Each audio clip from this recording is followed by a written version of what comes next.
Hello, welcome all. I hope you are doing well. मैं Arvind Srivastava assistant professor वर्सिंग college Laheria Sarai Darbhanga. उम्मीद करता हूँ सब बढ़िया होगा, घर पे होंगे, सुरक्षित होंगे। और जैसा कि जानते हैं हम लोग लॉकडाउन के बाद हम लोगों ने चालू किया था कॉर्पोरेट अकाउंटिंग में, जो कि बीकॉम पार्ट 2 के बच्चों के लिए था। उसके अंतर्गत अमलगमेशन फॉर कंपनीज।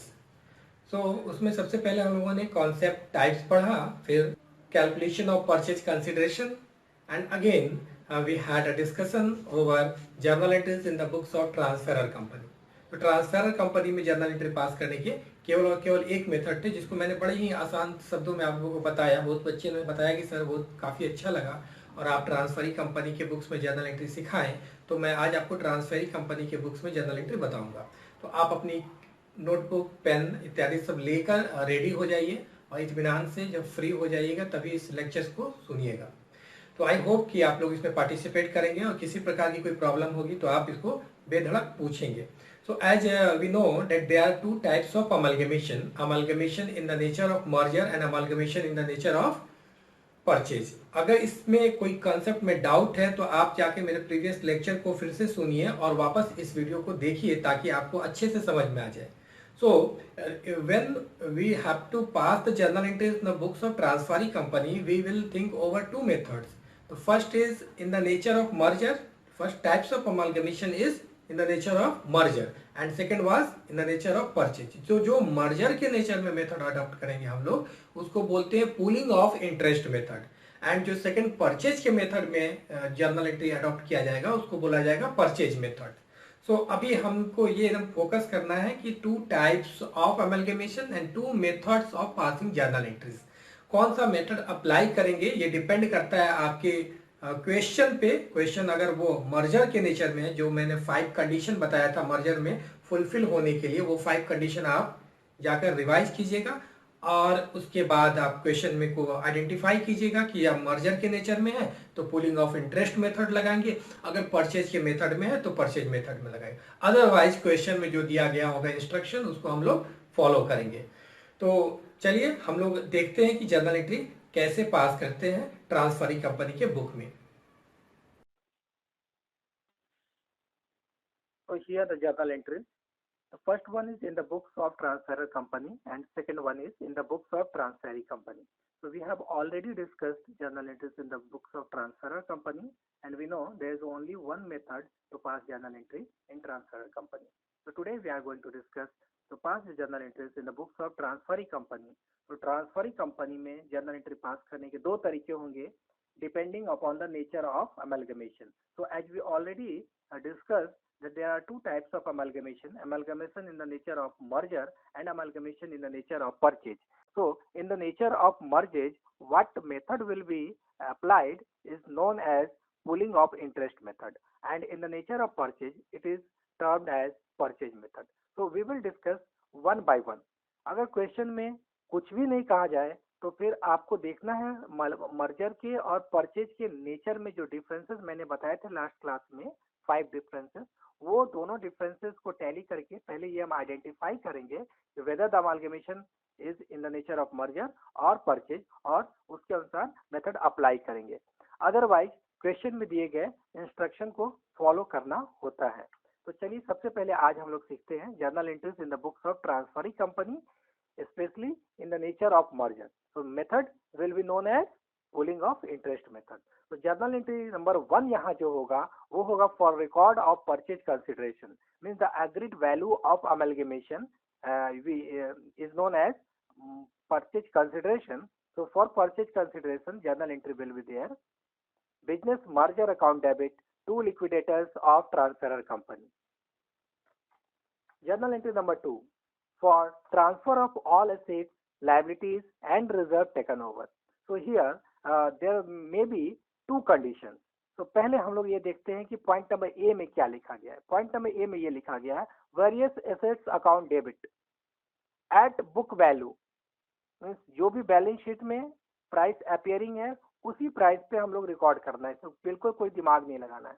तो various assets account debit to various liabilities account to various reserves account to business merger account. बिल्कुल लास्ट जर्नल एंट्री में यानी जर्नल एंट्री नंबर 1 में हमने बिजनेस मर्जर अकाउंट को डेबिट किया था परचेज कंसिडरेशन से। अब हम लोग परचेज कंसिडरेशन से क्रेडिट करेंगे।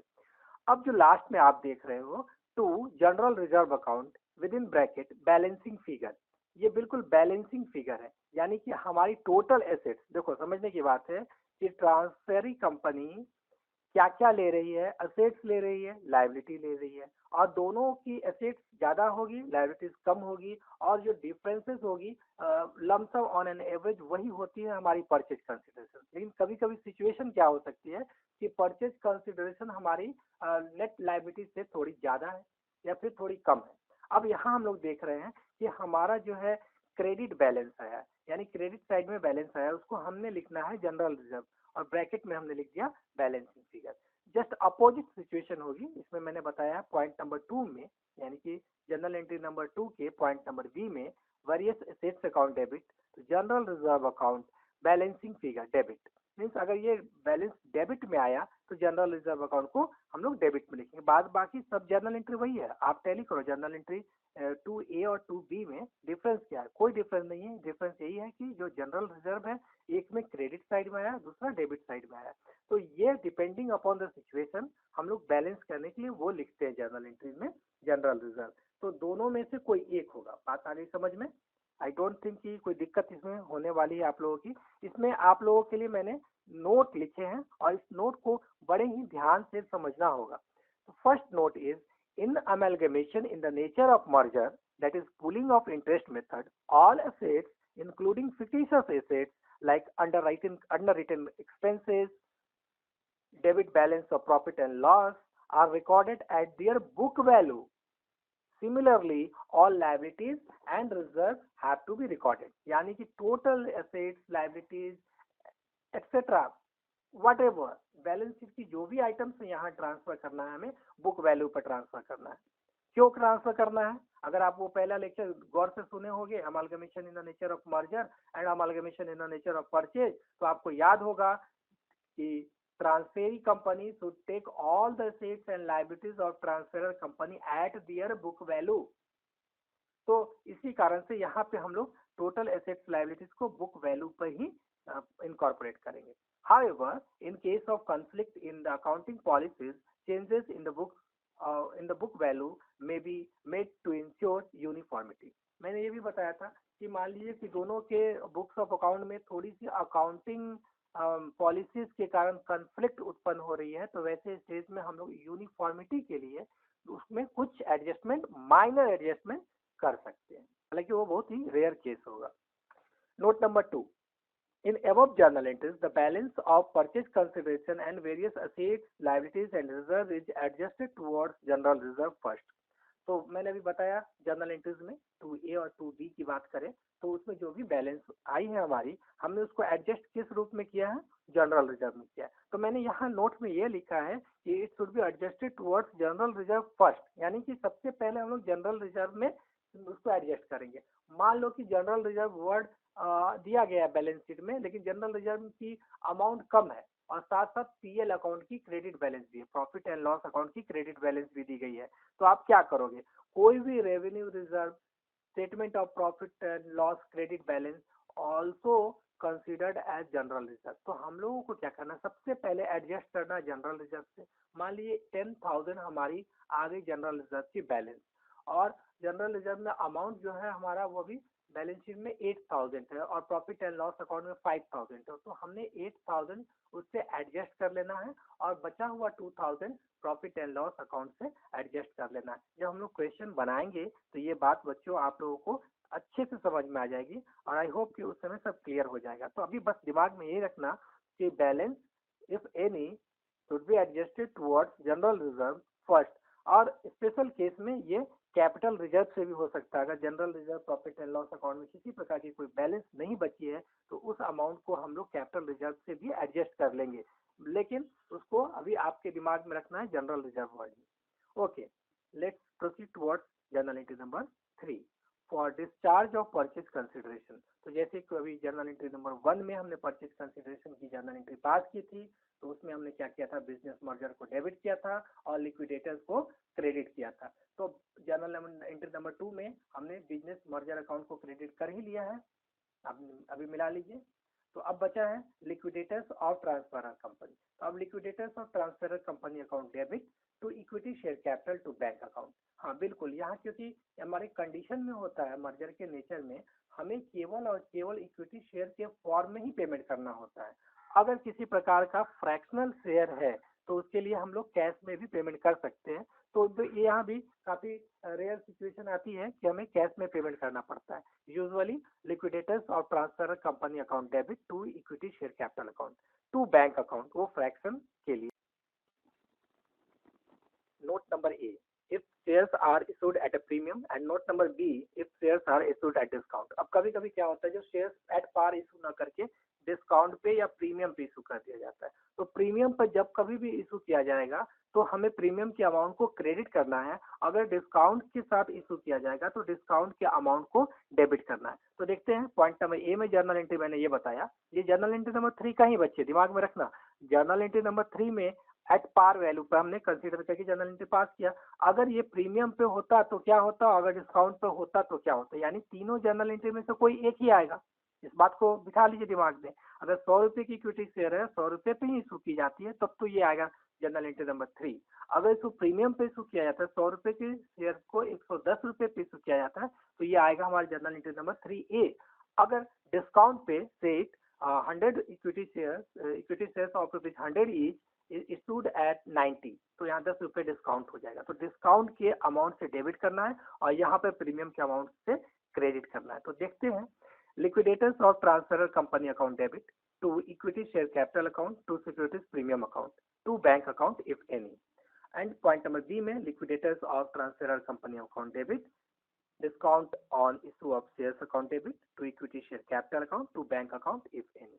यहाँ पर रिवीजन के तौर पे मैंने फिर लिख दिया है, आप देखिए। Our revision is in case of amalgamation in the nature of merger which we are discussing, the consideration must be paid in the form of equity share only. However, cash may be paid in respect of any fractional share.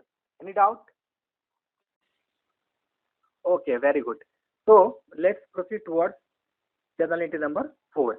So here, for expenses of liquidation of transferor company paid by the transferee company. तो बच्चों यहाँ पे क्या होता है, transferor company की जो liquidation expenses होती है वो कभी कभी ट्रांसफेरी कंपनी बोलती है कि ठीक है, वो एक्सपेंसेस भी मैं ही पेमेंट कर दूंगा या हम ही पेमेंट कर देंगे। तो इससे होता क्या है कि जो लिक्विडेशन एक्सपेंसेस होती है उसको डेबिट किया जाता है और बैंक अकाउंट को क्रेडिट किया जाता है। तो here expenses of liquidation account debit to bank account. लेकिन क्या होता है कि जैसे ही ये एक्सपेंसेस ट्रांसफरी कंपनी पेमेंट कर देती है तो ट्रांसफरी कंपनी की कॉस्ट बढ़ जाती है। भाई देखिए, हमारा जो परचेज कंसिडरेशन था उसमें तो ये शामिल नहीं था, यानी ये तो एक हिडन कंडीशन हुआ हमारा। अगर हमने परचेज कंसिडरेशन 1000 रखा और बाद में पता चला कि 100 का लिक्विडेशन एक्सपेंसेस भी हमें ही देना है, तो हमारी वास्तविक बर्डन तो 1100 रुपये होगी। तो ये 100 रुपये की जो एक्स्ट्रा बर्डन हो जाती है वो हमारे लिए एक लॉस होगी। और जैसा कि हमने बताया कि किसी प्रकार का अगर लॉस होता है ट्रांसफरी कंपनी के बुक्स में, तो वो उसको जनरल रिजर्व में ट्रांसफर कर देता है। तो बस वही है जर्नल एंट्री नंबर 4B में, when expenses of liquidation is written off general reserve account debit to expenses on liquidation account। तो बात समझने की कोशिश करना बच्चे। पहले में क्या किया हमने, लिक्विडेशन एक्सपेंसेस को डेबिट किया है और बैंक को क्रेडिट किया है, बिकॉज पैसा हमने पेमेंट कर दिया। और फिर क्या किया हमने, लिक्विडेशन एक्सपेंसेस को क्रेडिट करके उसको राइट ऑफ कर दिया है जनरल रिजर्व अकाउंट में। तो here note is, in case cost of liquidation is borne by transferee company, the cost of merger increases by the amount of such expenses and hence it is transferred to the general reserve to write it off. Students may pass a single set of journal entries for above two। अब ऊपर जो 2 journal entry हमने बताया उसके बदले में आप एक भी पास कर सकते हो। अगर देखिएगा दोनों को हम मर्ज करते हैं तो ऊपर वाले जर्नल एंट्री ए में डेबिट हुआ है लिक्विडेशन एक्सपेंसेस और बी में लिक्विडेशन एक्सपेंसेस क्रेडिट हुआ है, तो ऐसे में ये दोनों कैंसिल हो जाती है। अब बचता हमारे पास क्या है, general reserve account debit to bank account. अभी मैंने बताया था ये एक प्रकार का लॉस होता है, तो ये लॉस को एडजस्ट करने के लिए जनरल रिजर्व को ही डेबिट करना होता है। तो अगर सीधी सीधी अगर हम बात करें तो इसकी जर्नल एंट्री का जो इम्पैक्ट होता है, net impact, general reserve account debit to bank account. I hope ये समझ में आ गया होगा। अगर समझ में नहीं आया तो 2-3 बार वीडियोस को यहाँ रोक के रिवाइज करना। आई होप कि ये समझ में आ जाएगा। अगर फिर भी नहीं आता है तो आप मुझे कमेंट करके पूछना। Okay, let's proceed towards journal entry number 5 for preliminary expenses of transferee company. यहाँ पे अधिकांश बच्चे कंफ्यूज हो जाते हैं कि सर ये प्रिलिमिनरी एक्सपेंसेस का पेमेंट क्यों किया गया। आपने तो बताया कि सारे एसेट्स को विदर फिक्टिशियस और रियल और इंटेंजिबल सबको ट्रांसफर कर देना है। हाँ जी, तो बिल्कुल हमने सब ट्रांसफर कर दिया है। तो बच्चे यहाँ पे आप ध्यान दीजिएगा, ये जो प्रिलिमिनरी एक्सपेंसेस है ऑफ ट्रांसफेरी कंपनी, यानी अभी आप बुक्स किसके बुक्स में जर्नल एंट्री पास कर रहे हो, एग्जैक्टली ट्रांसफेरी कंपनी के ही बुक्स में पास कर रहे हो। तो ये ट्रांसफेरी कंपनी के खुद का प्रिलिमिनरी एक्सपेंसेस होता है। बच्चे यहाँ हमेशा कंफ्यूज होते हैं। तो इसलिए इसमें कहीं ट्रांसफर कंपनी से कोई रिलेशन नहीं है, लेकिन इसका जो इम्पैक्ट है वो क्यों पड़ा है, क्योंकि हमने बिजनेस को परचेज किया है, यानी कि मर्जर किया है। जब बिजनेस मर्ज होती है तो इसमें भी कुछ फॉर्मेशन एक्सपेंसेस, इस्टेब्लिशमेंट एक्सपेंसेस, जो कि प्रारंभिक व्यय कहते हैं हिंदी में, होती है। तो वो चूंकि ये मर्जर के फलस्वरूप हुआ है, इसलिए यहाँ पे इसकी चर्चा हो जाती है। अदरवाइज इसका ट्रांसफेरर कंपनी से कोई रिलेशन नहीं है।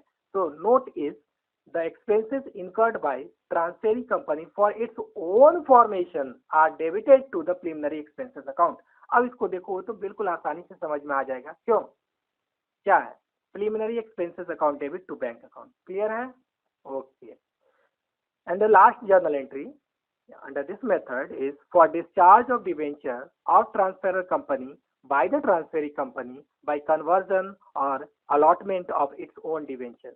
नॉट ओनली डिवेंचर, किसी भी प्रकार की लाइबिलिटी। हमने अभी टोटल एसेट्स और लाइबिलिटीज ले लिया, किसका ले लिया, ट्रांसफेरर कंपनी का, जिसको आप सेलिंग कंपनी बच्चे बोलते हैं या फिर वेंडर कंपनी बोलते हैं। तो अब उनकी कुछ लाइबिलिटीज होगी। तो अब मेरे पास मेरी बैलेंस शीट में वो लाइबिलिटी आ गई, तो मेरी एक वो ड्यूटी बनती है कि उस लाइबिलिटीज को मैं अपनी लाइबिलिटी में कन्वर्ट कर लूँ। Set debentures holders of seller company, that is transferor company, now becomes the debenture holders of transferring company, means the purchasing company। तो हम क्या करेंगे कि उस डिवेंचर को कैंसिल करेंगे और अपनी फ्रेश डिवेंचर को इशू कर देंगे। तो hence the journal entry will be there, debentures of transfer company account debit to debentures account. हो सकता है कि डिवेंचर जो ट्रांसफर कंपनी का डिवेंचर था वो 12% पे था, that is the coupon rate of interest. तो 12% debenture should be debited, and अगर हम लोग अभी 10% डिवेंचर इशू कर रहे हैं तो टू 10% डिवेंचर अकाउंट। तो बस ये 6 जर्नल एंट्री अपने दिमाग में आप लोग बिठा लीजिए। अंडर विच मेथड, तो under amalgamation in the nature of merger, and the method is known as pooling of interest method। Okay, now we will discuss the journal entries in the books of transferring company, but in the nature of purchase। So the what method will be applied, the method applied is known as purchase method. तो हाँ बच्चे, अब यहाँ आपको दिख रहा होगा journal entries in the books of transferee company, and point number B, that is the method number B, the purchase method, amalgamation in the nature of purchase. तो here journal entry number 1 for record of purchase consideration.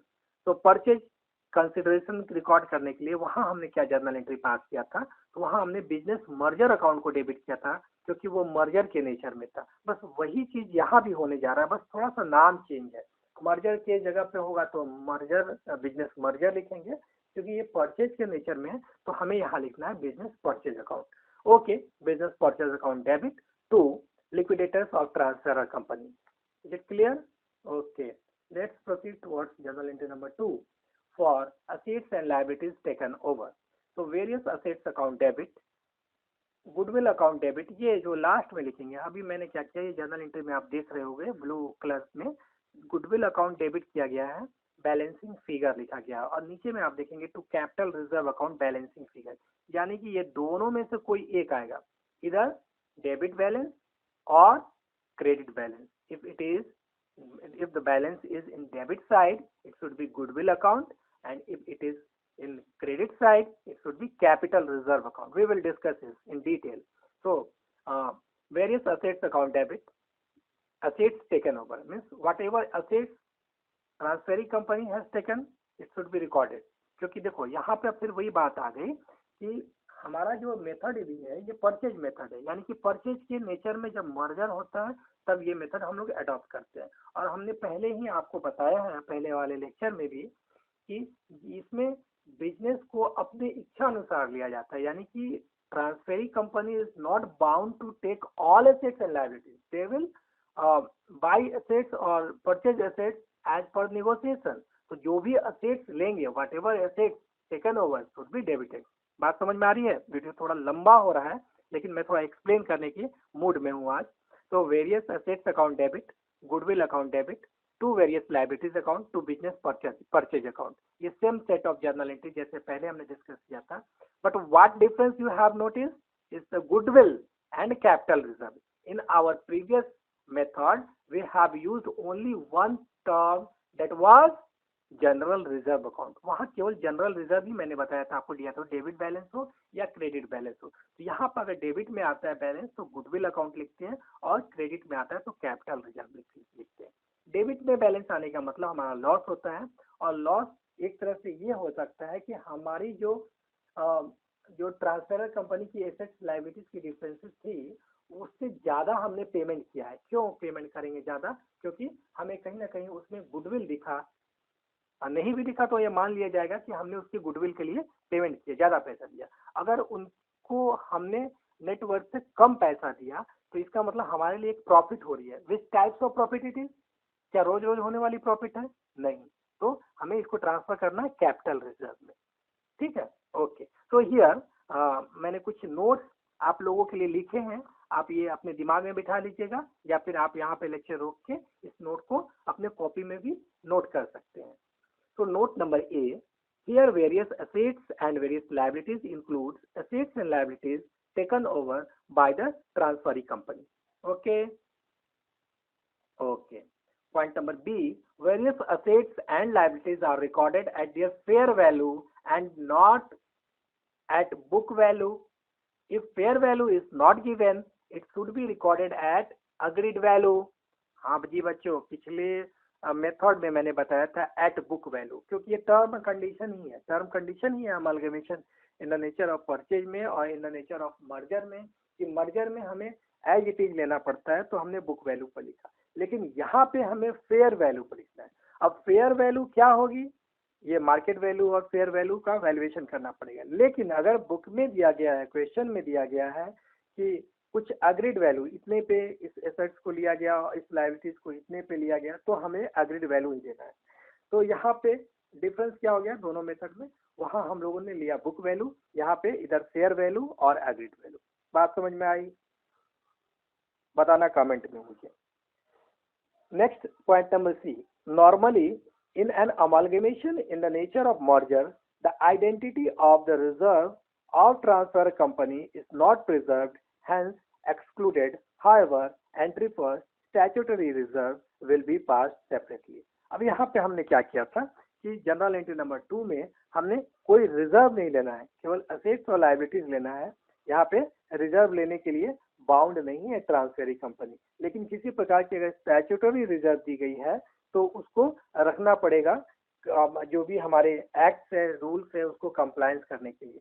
तो conclude करता हूँ मैं यहाँ पे कि यहाँ पे आइडेंटिटी जो है वो करना कंपलसरी नहीं है, आइडेंटिटी रिजर्व करना कंपलसरी नहीं है, इसलिए जो रिजर्व सरप्लस है वो लेने के लिए ट्रांसफरी कंपनी बाउंड नहीं है, लेकिन कुछ स्टैट्यूटरी रिजर्व है उसको हम लोगों को लेना पड़ सकता है।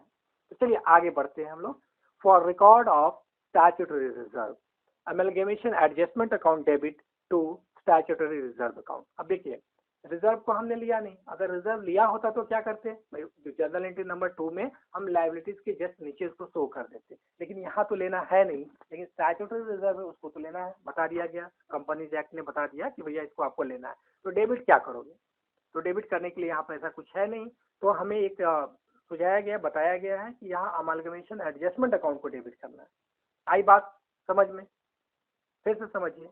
For statutory reserve, transferee company will pass journal entry like amalgamation adjustment account debit to a statutory reserve. Here the note. Examples of statutory reserve will include foreign project reserve, account under section 80 HHB, export profit reserve account और whatever, कुछ भी अगर statutory type का दिया रहेगा तो उसको हम लोग यहाँ नोट करेंगे। स्टैट्यूटरी रिजर्व अगर आइडेंटिफाई करने में किसी प्रकार की प्रॉब्लम आए तो आप मुझे कमेंट में पूछना, मैं उसको अलग से बताऊंगा। Point number 4, for discharge of purchase consideration, liquidators of transfer company account debit to equity shares to preference share to debenture to bank। बिल्कुल हमने लास्ट मेथड में क्या देखा, मैंने ये बताया था लास्ट मेथड में बस बिल्कुल यही बोला गया था कि केवल और केवल इक्विटी शेयर में और फ्रैक्शन के स्थिति में हम लोग कैश दे सकते हैं। यहाँ पे कुछ भी दे सकते हैं भाई, इन द नेचर ऑफ मर्जर है, यहाँ आप कुछ भी पेमेंट कर सकते हो। इसलिए liquidators of transfer company account debit to equity share to preference to debenture to bank, अगर किसी प्रकार कोई असेट्स दिया जाता है, बिल्डिंग दिया जाता है, तो तमाम चीजों को लिख देते हैं। What ever is being paid in form of purchase consideration that will be recorded. Okay. And journal entry number 5, for discharge of debenture of transferor company by the transferee company of its own debenture. Same situation will be there as we have discussed in previous method, debentures of transferor company account debit to debenture account. And next one is for preliminary expenses of transferee company, preliminary expenses account debit to bank account. Note, for expenses incurred by the transferee company for its own formation. Same thing, दोनों method में ये same होगा। And journal entry number 7, that is the last journal entry of this method, for expenses of liquidation of the transferor company paid by the transferee company। बिल्कुल transfer company की जो liquidation है expenses वो transferee company payment कर रही है, तो इसके लिए हमें क्या करना है, गुडविल और capital reserve account debit to bank account. बिल्कुल सिंपल, जो अगर हमारा मर्जर के नेचर में हो तो हम लोग वहां जनरल रिजर्व को लिखते हैं, यहाँ पे गुडविल या कैपिटल रिजर्व को लिखते हैं। ठीक है, तो हमने गुडविल या कैपिटल रिजर्व को डेबिट करना है और टू बैंक अकाउंट को क्रेडिट करना है। फिर वही बात आ गई, अगर एक जर्नल एंट्री के बदले में आप 2 जर्नल एंट्री पास करना चाहते हैं तो देखते हैं क्या है नोट में। In place of above entry students में pass following 2 entries. A, for payment of expenses of liquidation account debit to bank account, and for writing of such expenses goodwill और capital reserve account debit to expenses of liquidation. यानी कि यहाँ पे liquidation expenses debit हुई है, यहाँ credit हुई है। अगर आप गौर से देखो, माइन्यूटली देखो, तो ये दोनों कैंसिल हो जाएगा और बचेगा क्या, इधर क्रेडिट में बचता है बैंक अकाउंट और इधर बी में बचता है डेबिट में गुडविल और कैपिटल रिजर्व अकाउंट। तो हमारी कॉन्सोलिडेटेड या फिर कंबाइंड एंट्री जो हो जाएगी वो होगी गुडविल और capital reserve account debit to bank account. I hope कि ये जर्नल एंट्री आप लोग समझने की कोशिश किए होंगे और हम लोग अच्छे से समझ गए होंगे। अगर किसी प्रकार की कोई दिक्कत होती है तो आप प्रीवियस लेक्चर्स को रिवाइज करो और साथ साथ ये जितने भी प्रकार की जर्नल एंट्रीज दी गई है इसको 1 by 1 समझने की कोशिश कीजिए। You may also take help from your text book. अगर उसके बाद भी कोई प्रॉब्लम लगती है तो बेहिचक आप किसी भी फॉर्म से मुझसे आप पूछिए, मैं कोशिश करूंगा इसको और दूसरे तरीके से आपको समझाऊं या फिर दूसरे टॉपिक पे हम लोग डिस्कस करें। तो ठीक है, घर पे रहिए, स्वस्थ रहिए और मिलते हैं अगले लेक्चर में किसी 1-2 न्यूमेरिकल प्रॉब्लम्स के साथ। ओके।